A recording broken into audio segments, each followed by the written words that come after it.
थरथरा गए, पसीना पसीना हो गया। मालूम पड़ा कौन रास्ता ऐसा भागने का है, इस रास्ते से भागेंगे इस रास्ते से भागेंगे। कांपने लग गए। जो अब तक बड़ी डींग मार रहे थे, यूं करेंगे यूं धनुष तोड़ देंगे, तो भगवान के माधुरी को देखते ये स्थिति हो गई। मगर जो वहां के लोग थे, दर्शक लोग, भक्त लोग, उनको मालूम पड़ा हमारा इष्ट आ गया। हरिभक्त न देखे जो भ्राता, इष्ट देव इव सब सुख दाता। मगर एक बात भगवान व्यास से ज्यादा लिखा गोस्वामी जी ने, तो लोगों ने पूछा श्री किशोरी जी आप क्या देख रही हैं, आप बताएं हम क्या लिखें। राम ही बहुत जाय जय सिया। भगवान राघवेंद्र को जैसे अवलोकन कर रही जानकी जी, उन्होंने कहा कि वो तो हम स्वयं क्या कहें। श्री जानकी जी ने स्वयं नहीं कह सकती कि हम किस प्रकार से भगवान राम को देख रही हैं। पूरा अनुभव न कही सकसो, कौन प्रकार कहे कभी को। हम कैसे कहें कि जानकी जी राम जी को कैसे देख रही है, हम नहीं जान सकते। भगवान राम मतलब विराजमान हुए, राजा लोग निराश हो गए। मालूम पड़ता है कि हम लोग की अब कुछ नहीं होना है। मंच था एक अद्वितीय, भगवान राघवेंद्र को साथ लिए कोदंड दीक्षा गुरु विश्वामित्र महामुनि साथ, इन्होंने अपने संपूर्ण अस्त्र शस्त्र सौंप दिए। विश्वामित्र महामुनि इसलिए बुलाए गए कि यहाँ शस्त्र का भंजन करना है, धनुष का भंजन करना है, तो आज उनकी अध्यक्षता में हो और इसको लोग प्रमाण मानेंगे कि हाँ धनुष उसी ने तोड़ा, और पुरस्कृत किया जाएगा जानकी जी के द्वारा। एक विशिष्ट मंच बनाया गया, मगर पहले चारों ओर दिखलाया गया। तो भल रचना मुनि को समेटेऊ, राजा मूर्त महासुख लेऊ। आगे आगे विश्वामित्र, पीछे पीछे राम लक्ष्मण, और सभी व्यक्ति दर्शक जो है एक तक बांध के राम जी को देख रहे हैं। आहा, वास्तव में दूल्हा ही बड़ा सुंदर है, बहुत योग्य है, बहुत अच्छा है, मंच पर बैठाने योग्य है। महाराज जनक आगे आगे हैं, और महाराज जनक ने उस मंच पर ले जाकर भगवान रामभद्र को महामुनि विश्वामित्र के साथ बैठाया, जहां सभी राजा बैठे थे उससे ऊंचा। राजा अकेले होते राम जी तो हो सकता है लोग विरोध करते कि धनुष टूटा नहीं, अभी ऊपर कोई कैसे बैठ सकता है, परंतु गुरु के सानिध्य में रहने वाला शिष्य कौन रोक सकता है। सब मैं जानते मोचाएक सुंदर विशद विशाल, मुनि समेत दो दूता बैठा रे महिपाल। प्रभु ही देखी सब नृपहिया हारे, और गंगा के सौदेव तारे। आसी प्रतीति सबके मन माही, और राम चाप तोरब सक नाही। दिनु भंजऊ भाव धनुष दिशाला, और मेलिया राम जय माला। अस विचारी गवनो घर भाई, जस प्रताप बल तेज जमाई। आपस में विचार करने लगे लोग। कहा भाई देखो, विचार की बात तो ये है कि कोई व्यक्ति भी वहां न जाओ धनुष तोड़ने। क्यों? कहा रामचंद्र धनुष तोड़ेंगे, और रामचंद्र का धनुष न भी तोड़े तो निश्चित बात है कि भगवान रामभद्र जो हैं इनके गले में जानकी जयमाला मेल दे, और हम लोग सकुशल इस दृश्य को देखकर लौट जाएं। और कुछ लोग को विपरीत पक्ष के भी तो इनका वास आता, ये क्यों रहा?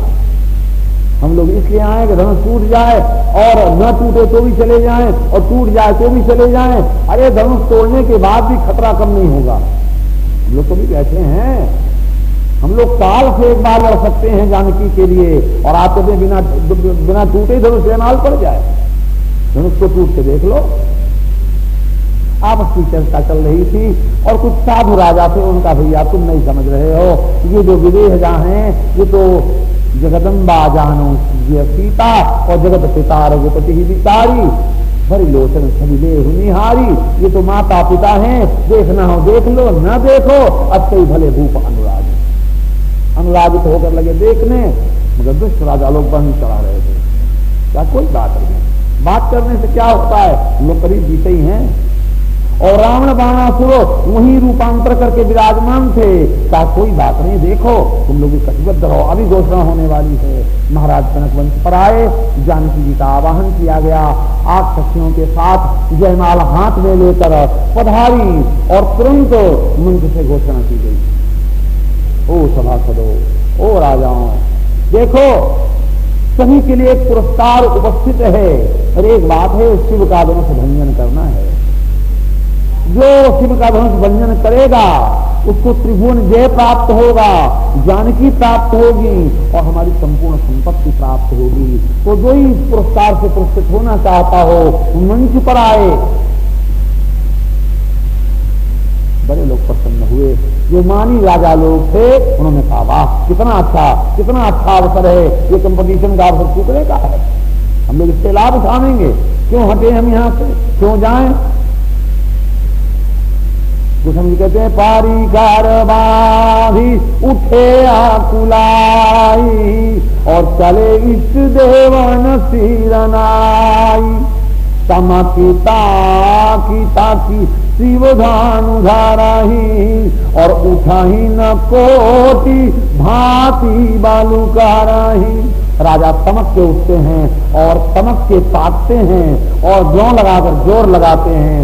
याद रखो, देवता के सामने जितना तमकोगे देवता उससे ज्यादा तमक सकता है, जितनी शक्ति का प्रयोग करोगे उससे ज्यादा शक्ति लगाकर हरण कर सकता है।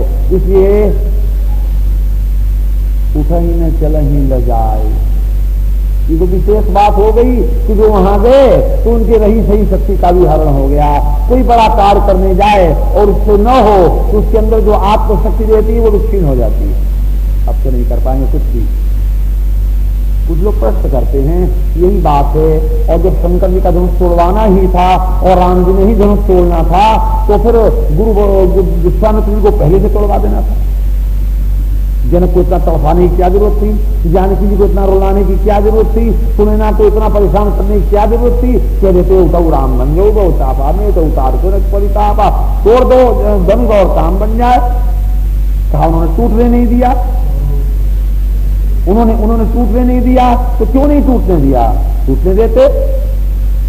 क्या बात ऐसी है कि भगवान शंकर का जो धनुष है वो प्रत्येक व्यक्ति के बाह को और बल को घींच रहा है, घींचता चला जा रहा है, घींचता चला जा रहा है, घींचते घींचते घींचते घींचते शक्ति समृद्धि को अपने में ला रहा है। और जब सारे संसार की शक्ति से पूर्ण हो जाएगा तब गुरु जी कहेंगे राम तुम उठो। कहने का तात्पर्य कि बाली के सामने जो जाए तो उसका आधा बल ले ले, मगर राम के सामने जाए तो उसका पूरा बल अपने में समा ले। राम जब सामने गया तो सास तेज समान प्रभुवान, संपूर्ण समा जाए उसे राम कहते हैं, और आधी शक्ति जो ग्रहण कर सके उसे बाली कहते हैं। चुप बैठे थे, कहा राम ने हमारे, फिर जब संपूर्ण शक्ति आ गई तो तीनों लोग के राजा बैठे केवल श्वास लिया करें, वहां तो राम में रहेगा और तब राम धनुष तोड़ेंगे। इसलिए गुरु अवसर देख रहे थे, गुरु जी महाराज, गुरु जी शांत रहे। अब इधर जब देखा कि राजा लोग बैठे, सिंहत भय हारी ही राजा, इसका एक कारण और भी बतलाया जा रहा है। जिस विद्या का जो आचार्य हो कोई कार्य आरंभ करे तो उसके चरणों को स्पर्श करके करना चाहिए, ये नियम। चाहे विद्या संबंधी हो, चाहे व्यायाम संबंधी हो, चाहे गृह संबंधी हो, गुरु का स्मरण करने के कार्य करने के बाद सफलता मिलती है। परशुराम जी आए तो पिताजी का नाम लेके प्रणाम करने लगे, और विश्वामित्र कोदंड दीक्षा गुरु बैठे तो बिना पूछे धनुष तोड़ने चले, तो फिर परिणाम क्या होगा, सेहत हो गया प्राणी। हाँ, और राम जी श्रीमान कैसे बने, कहा जब गुरु जी ने कहा धनुष तोड़ो तब धनुष तोड़ेंगे, ऐसे नहीं तोड़ेंगे। और उसके दूसरा पर लक्ष्मण जी नाराज भी हो गए। लक्ष्मण जी जब नाराज हुए उन्होंने कहा महाराज आप तो ऐसे मंच पर आकर आप शांत बैठे हैं, आप जरा भी नहीं बोल रहे हैं। तो सैने रघुपति लखन निवारे प्रेम समेत निकट बैठारे। भगवान ने कहा लक्ष्मण तुम्ही ने कहा ना कि अरुणोदय सुखते कुमन उद्गम ज्योति मरीन, तो अरुणोदय जब भय ही नहीं तो सूर्योदय कैसे होता, तुम्हारी आंख लाल भई नहीं तो मैं कैसे चमकता। हाँ, तुम्हारी आंख लाल भई तो मेरे भुजा में प्रकाश आ गया। तो तुम